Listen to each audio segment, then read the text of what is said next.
So, welcome everybody. I'm Susanna Pellis, director of Irish Film Festa.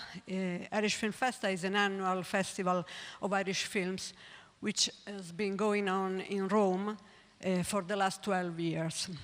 We started the festival in 2007 with the aim of presenting Irish films to Italy at a time when nobody knew anything about Irish film industry and about Irish cinema. And I'm glad because Irish cinema since then has been growing year after year, and is now very creative, vibrant, diverse, and full of surprises. So, at the Irish Film Festa, we screen feature films, documentaries, TV series, and shorts. And besides the screenings, there are special events like master classes, meetings with filmmakers, conferences, and we even have a small section dedicated to literature, and we present Irish books and Irish writers during the 5 days of the event.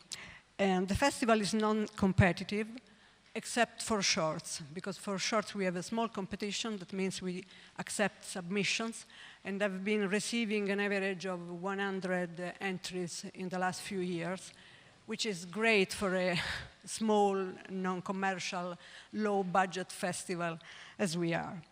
So, and before kicking off the panel, here are the dates of our next festival in 2020. So, and before kicking off the panel, I'd like to thank the Torino Short Film Market, particularly Jacopo Chessa, the director, for inviting me here, and Carla Vulpiani, the curator of this focus, for organizing everything so well. As you know, this event is put on in collaboration with the Galway Film FLA. FLA is the Irish word for festa, festival. The idea is of a celebration. And in fact, the FLA is a fantastic celebration of films, and I strongly recommend everyone who wants to watch great films, to meet great people, to take a week in July, a week of holiday, and to go to the west of Ireland and to attend the FLA. We have here two representatives, as Carla's already said, of the FLA, that are the director of programming, William Fitzgerald, and the short film programmer, Eve Collins. We have also a representative of Screen Ireland, which is the main Irish agency for the support of Irish film industry. We have Jennifer Smith. And the more panelists that we have tonight are Derry O'Brien, Managing Director of Network Ireland Television, and Mick Hanningham, founder and co-director of Indie Cork, which is another great festival of Ireland.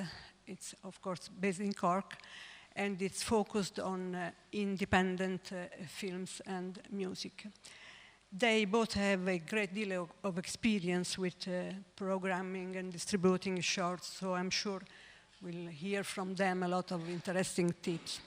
And finally, I've invited Tristan Hino to be our case study tonight, and he's the last panelist before opening a session of Q&As from the public.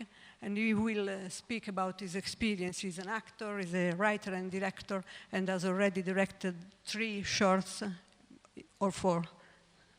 One was only written by you, and the other 3 also directed. So we will hear from them. So I think we should start with Will speaking about the Galway Film FLA. Please, Will. Welcome. Thanks. Thank you.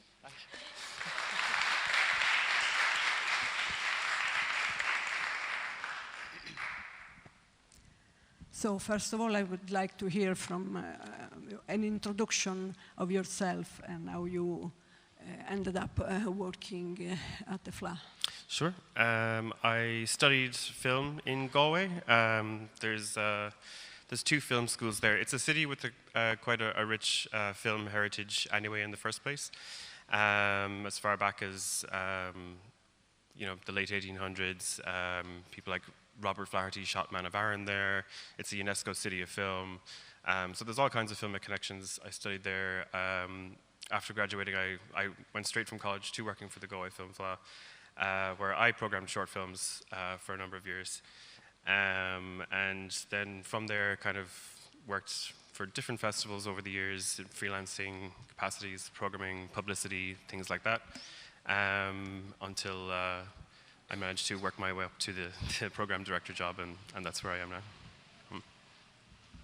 And the FLA is the history of Irish cinema itself, because when the FLA started back at the end of the 80s, there was no cinema industry in Ireland at all. Is that true? No, yeah, it was. The FLA was founded by 5 filmmakers because there was no platform for Irish cinema at the time. There was, or at least there wasn't a very large platform, certainly not a nationwide one. So these filmmakers decided to make a festival for filmmakers, somewhere where they could exhibit their work to their peers. It started off very small. There we go. That's outside the Claddagh Palace, which is a cinema that no longer exists today. You can recognize Gabriel Byrd at the end, and the person next to him is Lelia Doolan, who's one of the founders. So yeah, they founded it with this kind of ethos in mind of being for filmmakers and also a kind of a post-colonial festival, one where Irish identity and they could basically discover for themselves what Irish film meant. And actually talking about it here at a short film market, it's interesting because a lot of the program would have been made up in those early years by short films. Again, there wasn't really an industry in existence there at the time, like 30 years ago.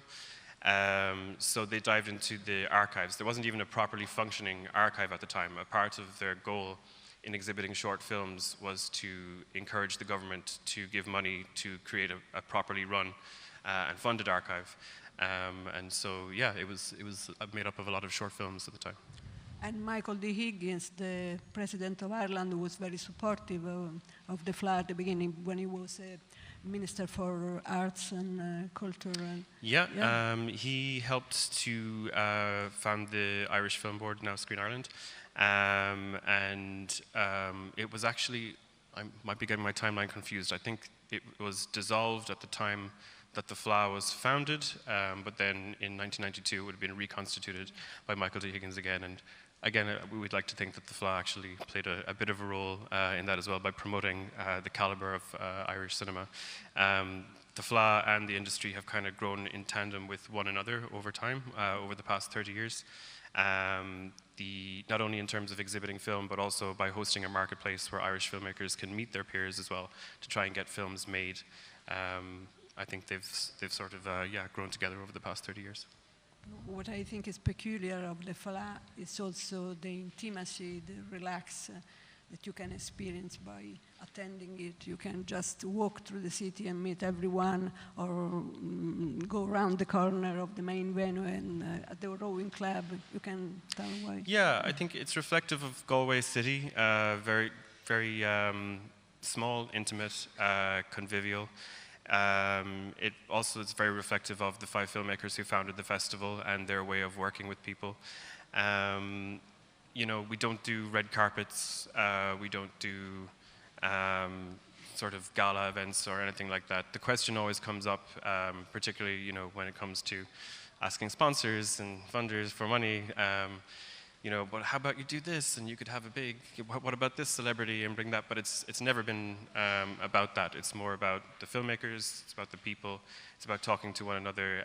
Everyone goes to, you mentioned the rowing club, it's a festival club. It's been the same festival club for practically the last 30 years, where filmmakers and audiences all go to mingle together. Everyone talks to one another. There's no velvet ropes or anything like that. And that helps foster the creative atmosphere we feel as well. So one last thing, just introducing the shorts. Now the FLA accept also international shorts. Yeah, it was for a long time, for the first 30 years, it was Irish-only shorts. And again, that goes back to being the festival founded as a post-colonial festival. Again, we're trying to influence the idea of what an Irish film was. So it was only a competition that existed for Irish films for a very long time. And then when we reached our 30-year anniversary last year, we kind of reflected and thought, well, I think that worked. And Irish film is doing so strong right now, and particularly with regards to short film as well, that we can open up the competition. And actually, it's a way to encourage Irish filmmakers to go to that next level as well by sharing the platform with your international peers and say, well, here's where the standard is, and now you have to compete with, with this. Thank you very much, William. Thank you. That's what it is. Now Jennifer Smith is going to give us a presentation of Irish film industry, and I leave.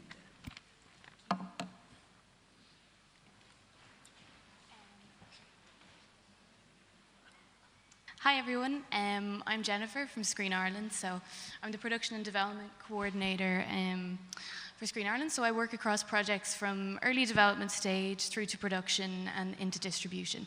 So there's a team of maybe 6 of us. We're quite small. We deal with development and production applications, and yeah, I think we have a presentation. So this is just Good morning. Sorry. This is just a trailer of all our recent productions to kind of give you a sense of what we do, what we fund. Good morning, Ireland and the world.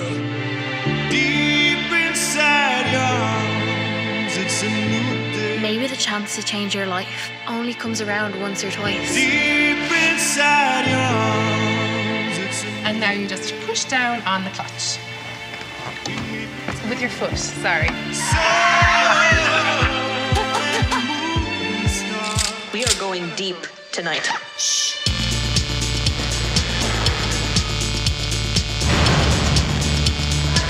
All right, you look like you're in the Velvet Underground. Who? Martin, she's floating! This place is like a dream to me. You have to go all in.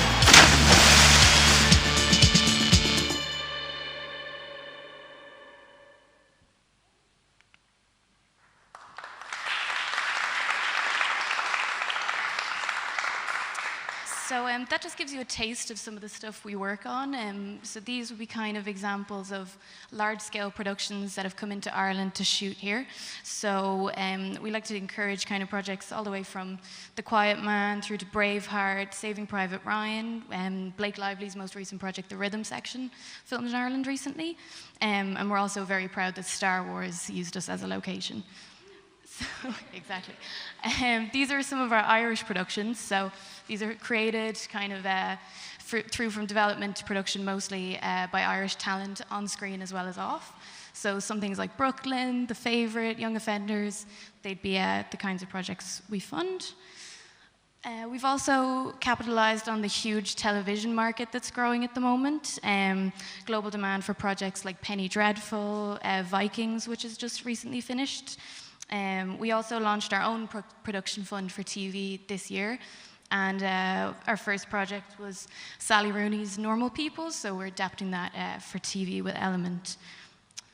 Another major area of success is animation, so we've had some Oscar nominations with projects like The Breadwinner, Song of the Sea, and the short film Late Afternoon by Cartoon Saloon. So some TV productions are also done here, like Danger Mouse, Doc McStuffin, so big projects like that.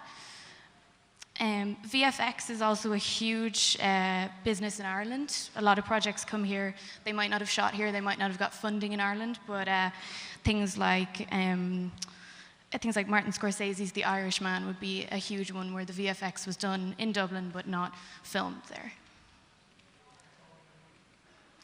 So there's a very attractive tax credit in Ireland. It's administered by the Department of Culture, Heritage and the Gaeltacht. They incentivise film, television, animation and creative documentaries. It's calculated on 32% of the eligible expenditure in the state. The eligible expenditure would cover all goods and services in Ireland, international cast and crew providing their services in Ireland. There's a per project cap of €70 million, but there's no annual limit to how many times you can get the credit. And this would also apply to the post and VFX projects that come into Ireland. So, as the National Development Agency for Irish Film, Television and Animation, we operate a wide variety of funding initiatives. So, obviously development, production, distribution, and short film. I'm not going to go into too much detail about the short films today, just because they're for kind of Irish, Republic of Ireland resident, born in Ireland filmmakers. But if you want any more details, just come up to me after and I can give you that. So project development would probably be the, okay, it's not working, but I think I know the figures. So project development would be kind of interest to this room, I'd say. So you can do co-developments under this scheme. So it's up to €50,000 in funding, and we can only cover the Irish costs, so you'd need a co-development partner there. You do need a Republic of Ireland company to come to Screen Ireland to make the application for that. We also have animation funding, which is obviously for TV animation to undertake design work, story work. We've documentary funding for to facilitate promos and teasers, maybe some research. We do TV drama development for Irish companies to get in on that TV growing market. From time to time, we also participate in co-funding schemes with people such as Creative BC, the Luxembourg Film Fund. We're recently doing one with Bankside and Northern Ireland Screen. So one example of this was with the Luxembourg Film Fund. It was specifically a call out for female talent to try and mitigate some of the gender disparity in the film industry at the moment. Then we also have production funding, which is probably of interest as well. So you need the Republic of Ireland company to apply. There's Irish production, which is mainly for Irish projects originated, developed by Irish talent. But then co-production funding is a big thing that we do. So there's some examples would be La Cabadora, which was a co-production between Mammoth Films in Dublin and Rome's film Kairos, and that was funded under our creative co-production scheme. Our most recent one would be Shadows, and that was produced in Dublin, and it's going to show on Sky Italia.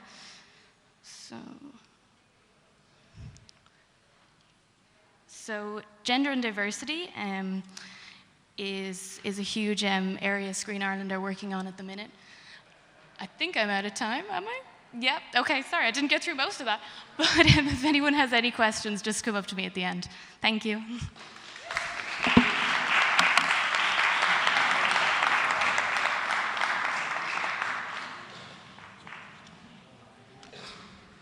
So, as you know, shorts are considered a great calling card for any filmmakers who want to make a feature, but nobody thinks of an Oscar. I just want to show you something.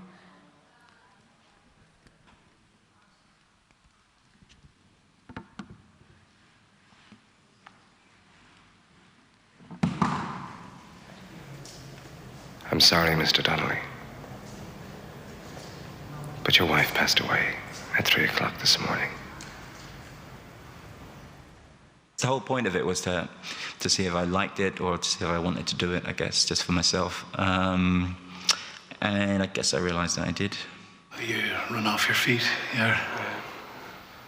2 cot deaths and a woman. Her son shot the poor head off her. No. Is she alive or is she dead? Oh, dead. She had no head left on her leg. We shipped off to Southern Ireland, found a train, which it was a really stupid idea to set a movie on a train, but we did, and there's no going back after we were over there. It was just tricky. It was confining to work, 6 days out of 7 on a real train that we had to give back to Irish Rail every day at 4 for the evening commute. It was because we were working on real live train tracks with a real live train that was moving all the time we needed to be moving. It was hard work. Here, do you want to hear me story about the cow with trapped wind? It's a fucking deadly story. I would like to hear it. Would ya? Fuck me! You only make a short film to or usually to see if you can do it well, or to try and get something else done in lots of ways. You don't ever think about the Oscars. Even now it seems just weird, but good weird.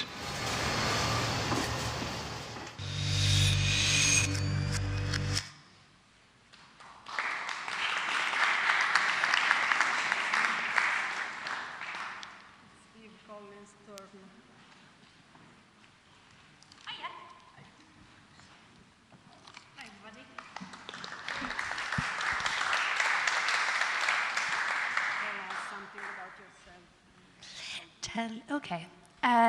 So my name is Eve Collins. I am the shorts programmer for the Galway Film Fleadh. I also work for a lot of other festivals back home in Ireland and internationally. So I work for the Kerry International Film Festival. Up until last year, I worked with Indie Cork. I do a bit of pre-screening for other international festivals. A big passion of mine is Irish film. So no surprise. But one of the big things within Irish film is the international Irish festivals. And this is a huge demographic of where Irish short film lives. It can be very hard, as we all know, to get our films into A-list or even international audiences to see the films. So one of the great things we have is international Irish festivals like Irish Film Festival Rome. I think, I tried to count earlier and I just got bored. I think there's about like 25 at least international Irish festivals. So they can go from like St. Patrick's Day festivals where they screen Irish short films to bigger festivals that maybe run 3 or 4 days alongside major festivals. And have huge audiences. Like we have one in Boston that I think it has like up to like 2,000 people at the audience. It's just big numbers. So that's something I work very hard in, is supporting Irish short films to find those audiences, be it your Tribecas or be it your New York Irish, to find that audience. So I watch a lot of films and try and help Irish films navigate. And when I say Irish films, I don't mean like, they don't have to be shot in Ireland, they don't have to be in English, it's just there's an Irish talent involved, or maybe it's totally an international talent, but it's shot in Ireland telling an Irish story. So there's a kind of wide bracket, and it can be as simple as an Irish production company based somewhere else, you know. So there's a big audience out there for Irish short film, as you know well with Irish Film Festival Rome.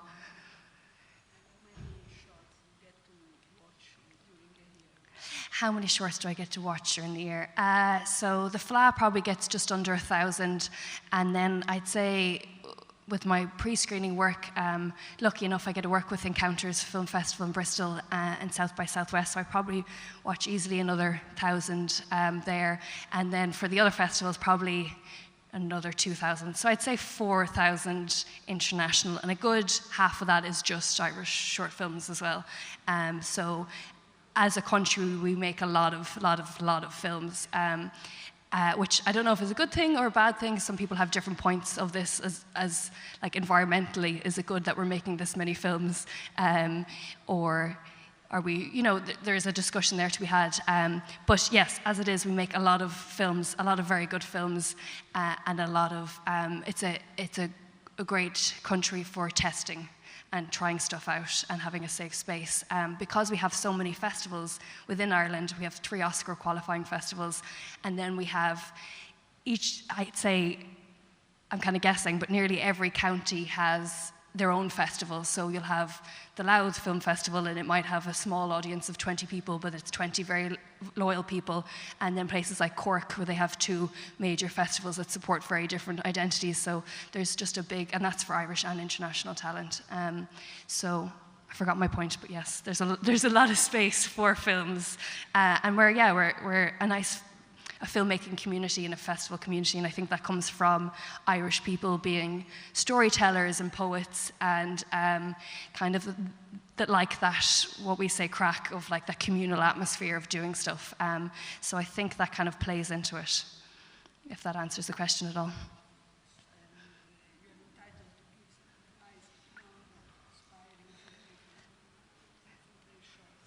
Yeah, so advice for filmmakers, I would always say to particularly international films, is to give Ireland a try. We do have, as I mentioned, these great festivals and these great communities. Oh, mic's not off. We have these great festivals that host, and they each have their own identity, as I mentioned. Galway itself is just opening up to international shorts, so it's kind of finding that space. Places like Indie Cork is great for independent work, and they look for a very, specific type of film.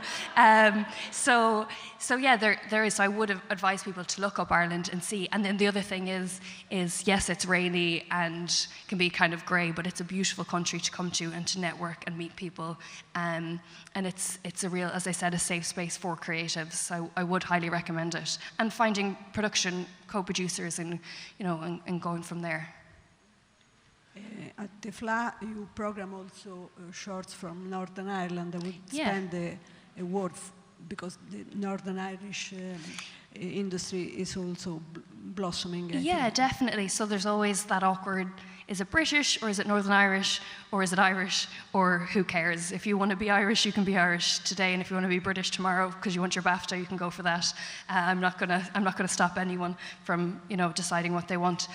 So that's a big thing within the FLA as well. We have a great connection with Northern Ireland Screen, who are also a good safe space for co-productions and work like that. So there's a good connection there. So it's kind of amazing when you think about it. Within that one island, we have the two different major funding bodies between Screen Ireland and Northern Ireland Screen, and then we have loads of smaller community spaces that are fantastic for workshops and coursework and meeting people. So it's a very open space.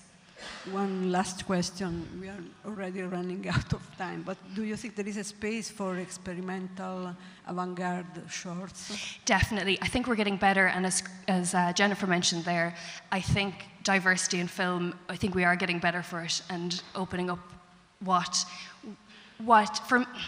we make as filmmakers, and also who we are as Irish people. Like, I think it's very important that we don't make some of our films, so not all of our films, to be what I say paddywhackery, which isn't, diddly eye, Irishman, alcoholics, all of this kind of identity. So something like experimental films we do very well, because it brings back to that artistic side that we have in us, and that poetry side. So yeah. Oh, okay. Thank you to the true festival globetrotter, Eve Collins. So please, Derry O'Brien, Network Ireland Television, yes, could you? I leave the floor to you, just. Hello. Good afternoon. Yeah.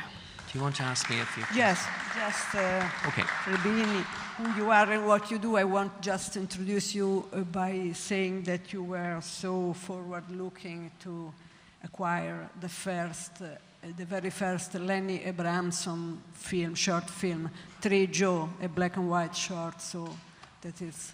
I was saying earlier on that this lady knows more about short films from Ireland and feature films from Ireland than anyone I know, because she nearly predates my interest in short films. We're 25 years now as a TV and short film program distributor. And we got involved in short films almost out of desperation, because we didn't have any drama available to us in our catalogue. So I had worked, when I was with the Irish Trade Board, with a number of independent filmmakers, and I was aware that they were making short films at that stage, and we recruited Lenny's film very early on. And just coincidentally, around that time, 1996, the Film Board started its major investment in short film making. And one of the reasons I think Irish short films have done so well, particularly in the last 15 years, is because there has been a continuous investment by the main funding agency, the Irish Film Board, in giving young filmmakers a chance to cut their teeth and make their first short film And ultimately, obviously, the hope is that they would go on to direct feature films, as Lenny has done very successfully, obviously. And as many of the other young filmmakers have done, having made an impression with 1 or 2 short films. Does that answer anything? So give you your advice and tell you. Yeah, no, so we have continuously assessed, if you like, the output of the Irish industry over the years, and we've been lucky enough in that time to acquire for distribution some of the key films that have done so well internationally. I was just thinking, we have, over the 25 years, we've had 16 short films nominated for Oscars, and in fact 4 Oscar winners in the last 7 years. So hopefully we're doing something right.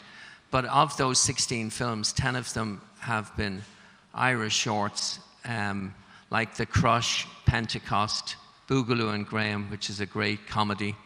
And the director of Boogaloo and Graham, Michael Lennox, has gone on to not only make his initial debut feature, but he's the man behind the very successful television series that you can all now watch on Netflix called Derry Girls. And it's not called after me, unfortunately, but it's a series that's well worth watching.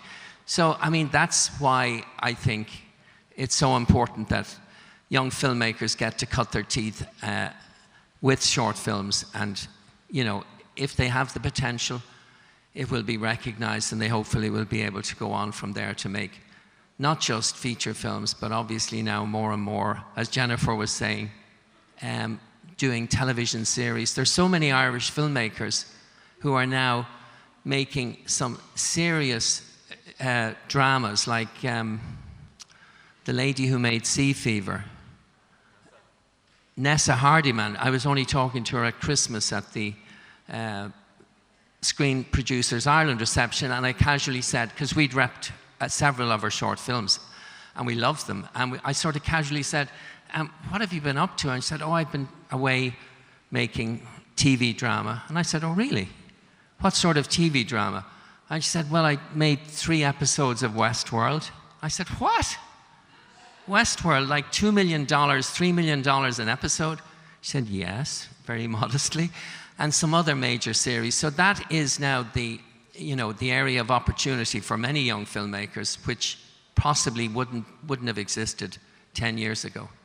The only advice I can give short filmmakers is, in terms of seeking representation for your film, TV buyers don't necessarily want to deal directly with a myriad of short filmmakers, no matter how talented they are. That's why there are 6 or 8 really developed and established short film distribution companies working internationally. And I would recommend that you shop your film to various distributors who are out there online. You can find their names, I'm sure. There's some, I think, in Italy, there's some in France. And see who you feel is the best distribution company to represent your film. And the only other final thing I would say is we've become very aware in recent years that the length of short films has been growing exponentially. And I mean, we've repped, films ourselves that are 29, 30 minutes long, like Detainment, which was one of the films I hoped you'd be able to see a little clip from. But that was an Oscar-nominated film, and TV buyers will always make exceptions for films that have won awards like that. So the prime length we should think is between 10 and 15 minutes. I mean, in this industry, less is more. And a film, I know they're all, your babies and everyone is emotionally attached to their films, but a film that does have some judicious editing to a length that would work more for television buyers sometimes is a punchier film and actually a more successful film. I agree. I was about to ask you exactly, because it's quite controversial. So thank you very much, Derek. Thank you.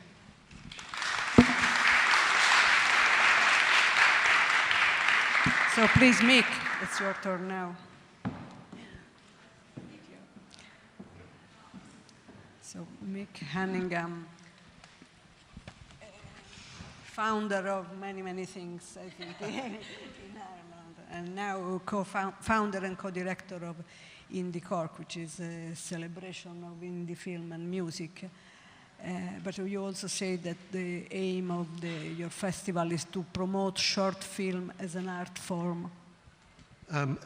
Very much so. I mean, I don't want to go into have a debate about whether it's a calling card or an art form, but of course it's both.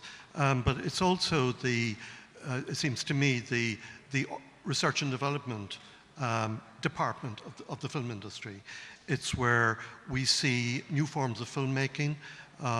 It's where we discover new voices, and it's very interesting and it's very rewarding for us to, as Derry has alluded to, you see a short film and you admire the director and you get to know them a little bit, and then you can follow their careers.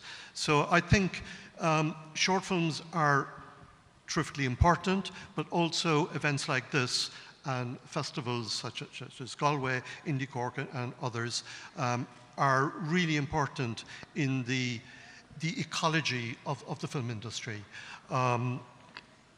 It's where filmmakers can often find validation. A number of filmmakers have said to me over the years, after a screening at a festival, now I feel like a filmmaker. Now I can, without embarrassment, call myself a director, because their films are presented in cinemas, just like any other large budget movie. They get to meet the audience, they get the badge, the tote bag, they get the receptions. So I think that's really important within the greater scheme of things, that people understand that they're filmmakers, that they have a role in the industry, and that there's a career path for them to pursue. I want also to ask that Indie Cork is now the biggest festival in Ireland for shorts. You have 25 programs of short, but you also have an intense educational program. Is that true? Well, we would like to do more educationally. I've always admired the Clermont-Ferrand Festival in France, which is the biggest festival for short films, and understanding that since its inception, they have been going to schools on a continuous basis and building up an audience, building up an awareness of short films. So while we do some educational work, I would really like if we did a lot more educational work, because it's such a potent medium with great educational possibilities, not just about cinema, but about creativity and also about society. And how is Indie Cork, in your opinion, different from other festivals in Ireland or from other festivals elsewhere? Well, the clue is in the title. We give a priority to independent cinema. Of course, that includes first-time filmmakers, student filmmakers, people who make short films in particular, but equally it includes independently made feature films. And when we began, we wondered, in Ireland, is there enough material there to have a festival around independent cinema? And each year we get great feature films, great Irish independent feature films. And by that I mean films which are produced without the support of the Irish Film Board or by the Irish Arts Council or by broadcasters. Films that are made with blood, sweat and tears. And I'd like to acknowledge that the film I'm proudest of screening this year was an independent feature called The New Music, which was written and directed by a young Italian woman working and living in Dublin, Chiara Viala.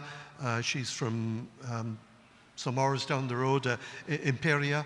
And she won our Spirit of Indie Cork award this year, and we were very proud to present that film and to give her a really good launch for her first feature film.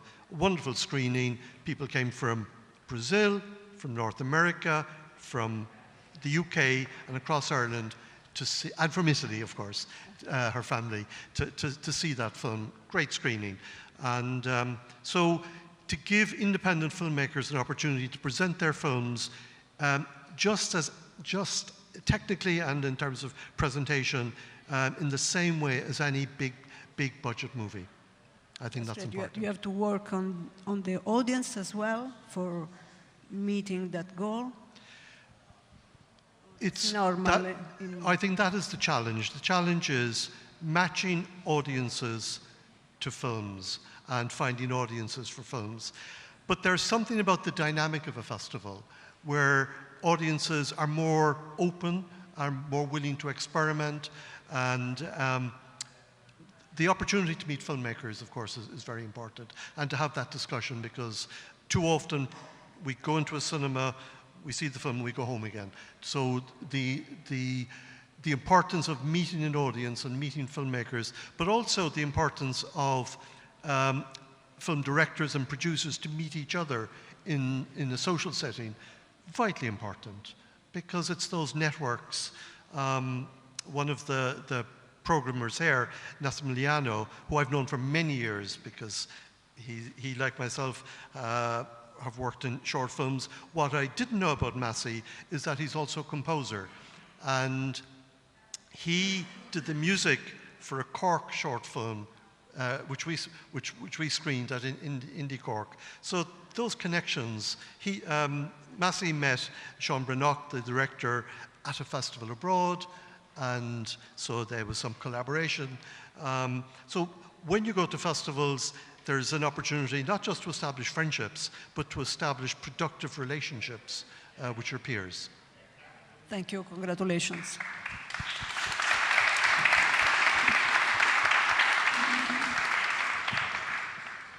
Yes, Tristan. Okay. Hello. So tell us, you don't have the usual path from graduation film to short to feature, not yet to feature. But, okay, so what's your experience in shorts, in general? In general, with your career. Yeah, I began as an actor in 2010, and in around 2012 I began writing scripts. I kind of became a bit disillusioned with the scripts I was receiving and wrote a script and made my first short film, which I crowdfunded using the funded platform at the time. We raised 3,000 and we shot it, and it premiered at the Galway Film Fleadh in 2014, and kind of had a modest but successful festival run after that. And we crowdfunded for our second one again in 2015, which won at the Galway Film Fleadh, won the best debut drama. And that was kind of my way into it, crowdfunding, and very much the independent route. Up until recently, which my new one, Cunis, I won a short bursary called the Fishy in script writing, and that came at 5,000, a total of 7,000 for Can the you budget. tell us how it works, because it's interesting. The Fishy, yeah. You submit an idea to this competition, basically just a paragraph of your idea. They pick 10 paragraphs to workshop. From them workshops, you go and write the script and submit it, and from them 10 scripts, they pick 5 to pitch to a panel. The winner of that pitch then receives the 7,000 to make the film.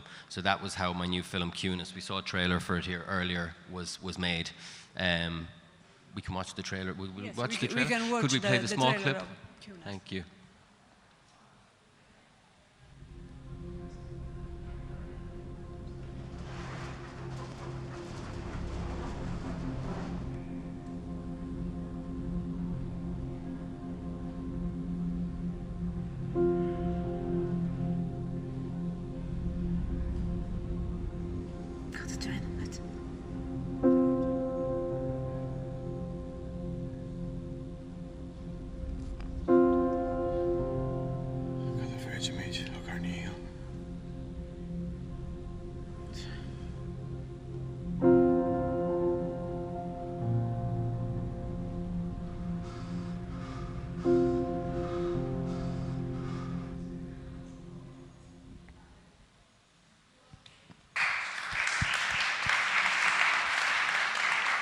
And this one has just won the main award at the Cork Film Festival.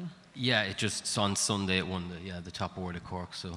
Oh, the subtitles because the film was in the Irish language. Yeah, that was the stipulation of the bursary. Was it had to have been made in the Irish language, which was quite challenging because I don't speak Irish myself, so yes, it was quite a challenging process. So came to me as a surprise because you live in Connemara, and I thought that people think, but there's certain regions of Connemara where we don't have Irish, and I'd happened to live in one of them regions, and so it was challenging. It meant the script had to be really watertight with no room for improvisation because I wouldn't have a clue what they're saying.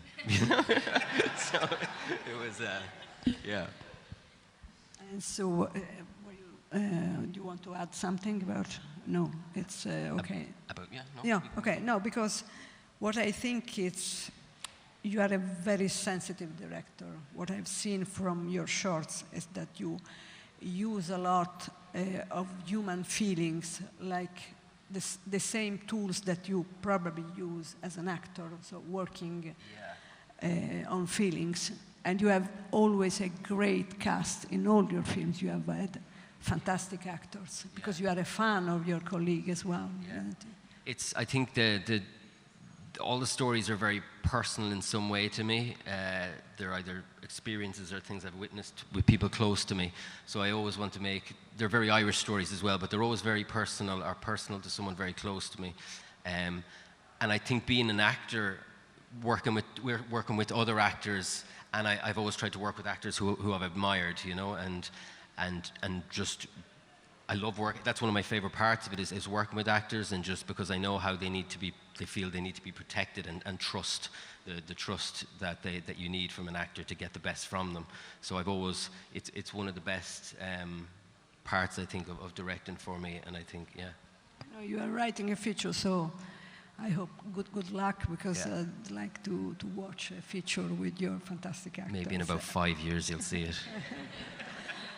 And so just speaking about location, all your shorts, a fantastic location, stunning location, which are like in stark contrast, I think, with the inner feelings of the characters, their impossibility to express. Totally, because there's such, the character, the location has always been, it's my home, but it's also very much a character in it, and it's kind of everyone, it's such a beautiful place, and I think it juxtaposes very well with the characters, I think, and the darkness of the characters, because it can be, depending on your headspace, it can be a very beautiful place or it can be a very bleak place, and I think, it just, that was always my thoughts about the location, was it's very much dependent on how you're feeling. It can be a very bleak place or very beautiful. Fantastic, really fantastic. I think we have already run out of time, so if there are questions, I would like all the panelists to come here again and to answer the questions if there are some. You want to join us here again, just if there are questions from the audience? Well, that's not as stable as those. Here. Will. Loads of room here. Will, jump in the middle.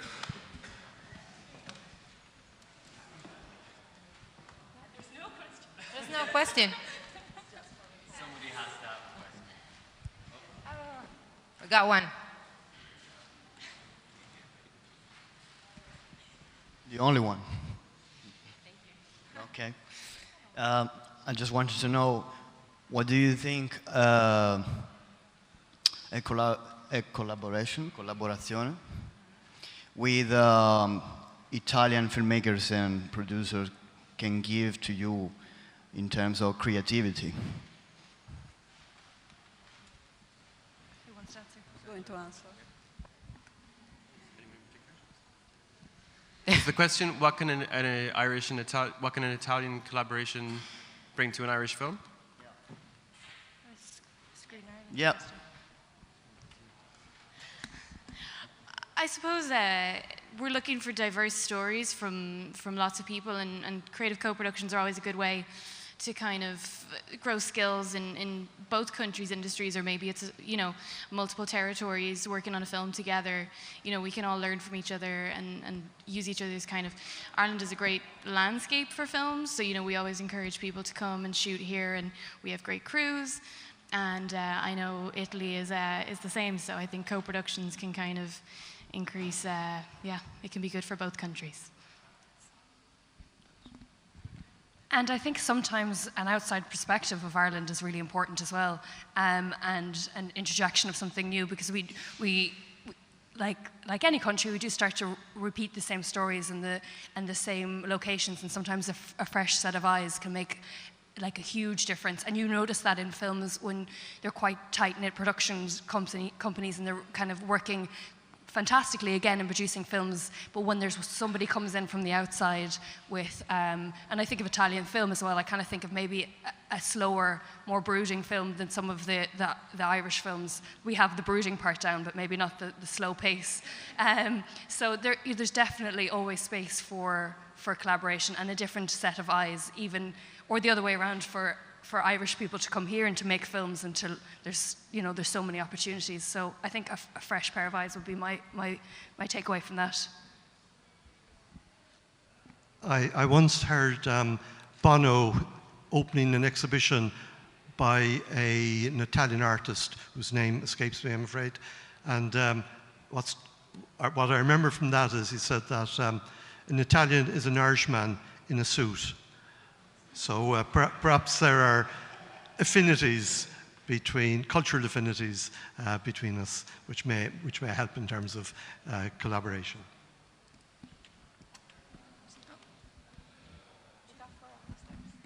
You weren't talking about animation particularly, were you? I thought you said animation, Italian animation. No, creativity. Collaboration. No worries. Yeah, just building on what Mick said, I think there's shared cultural affinities there. I think there's, you know, a back history of heavy reliance on Catholicism and on certain, you know, traditional values there that have changed so much in recent years. I think both of our diasporas would find that we have a lot in common. One major difference would be, obviously, Italy has a much richer tradition of filmmaking than Ireland does. So if anything, I think Irish people would definitely benefit from the collaboration there. If there is one more question, we have time just for one. I'm just wondering, for the programmers, what role does premiere status have for short films? Should people hold off before applying for certain festivals, or if you see a film that's saying being shown in multiple festivals, will you say, okay, well, it's been seen too many times, now we'll leave it off? Well, I think it's kind of case by case, and I think the major thing is when you're making your film, you decide what you're going to do with it then, not like, oh, now it's done, what's open, you know, where will I go for it? It's deciding early on where you personally want your premiere. Maybe it's your hometown, or maybe it's like you want to shoot for the stars. You know, it really depends. And then it's case-by-case basis for each festival.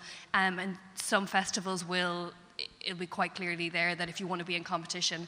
But then saying that, if a film is fantastic, that does go out the window as well. So it really is case by case. And I do think as festivals, particularly in Europe, it's got much better for that not being an issue. It's like maybe it's within their city, you know, it has to be a German premiere, but that's it.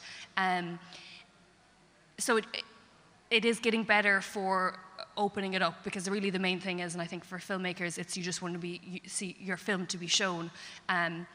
So case by case basis, but also know from the outset what you're doing. So if for whatever reason, you know, you want, I don't know, Sundance, then make sure your film is ready for Sundance. You're not sending in a rough cut, because, you know, they might accept rough cuts or works in progress, but that's still your one calling card. You know, you're using it, and you also can't say, this is my dream festival, but also the film isn't done in time. You know, so there is that knowing it from the outside, and that can make a massive difference. Personally, that's what I always tell filmmakers, but doing your research. And yeah, I know Indie Cork is very good for being very open and supportive, and not like we have in the FLA, we have certain rules for what's in and out of competition, and that's just more from tradition and what works for us and works for our audience. Maybe Mick, you have something to say. Well, obviously, festivals change. A number of festivals want, not just want, they insist on world premieres. But what I would say, to move that aside, what I would say is crucial for filmmakers is to have a festival strategy. You're only going to have one premiere, so where would you like that premiere? Sundance, Berlin, etc. They may not suit your film.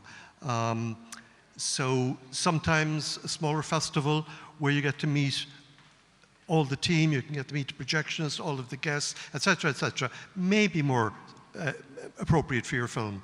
So what I would say is a festival strategy is important, and to try and plot out where you would like the film seen nationally and then internationally. I think Carla's going to give out to us if we keep talking. Thank you. I'm getting here. Can you see me? Yes, we're run out of time, so I just like a quick closing note. Thank you all again to be here. Thank you all the filmmakers who have come and producers, and it's really like the Irish industry is really diverse and dynamic and very open. So to all filmmakers in the room, you know, just approach them and go ahead and bring your creativity for collaboration and stuff. You know, just start a chat. And also I want to say that about distributions, Derry had made this very nice what you need to know about short film distribution, and also there's one with the do and the don't, and you can pick it up. They're all here on the first chairs, and they're very interesting. So thank you very much, and enjoy the rest of the night.